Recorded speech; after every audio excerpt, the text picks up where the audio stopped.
مولانا فضل الرحمان نے عید پر بھی مذاکرات کی حامی نہیں بھری، کہا عمران خان سے مذاکرات کی دلیل سے اتفاق نہیں کرتا، میں کیوں جھکوں اور کس کے سامنے جھکوں۔ ڈیرہ اسماعیل خان میں گفتگو میں ان کا کہنا تھا کہ میں اپنی پریس کانفرنس کے حرف بہ حرف گفتگو پر قائم ہوں۔ حیرت ہے 90 دن میں الیکشن آئین کا تقاضا ہے، لیکن عمران کو راضی کریں تو پھر کوئی بات نہیں۔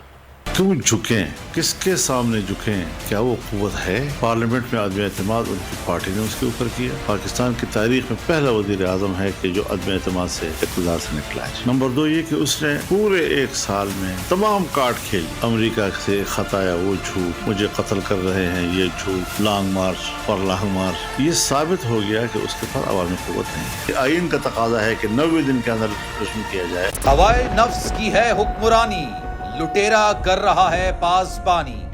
بول نیوز کے مارکیٹنگ ہیڈ آکاش رام تاحال لاپتہ، تفتیشی ادارے جواب دینے سے قاصر۔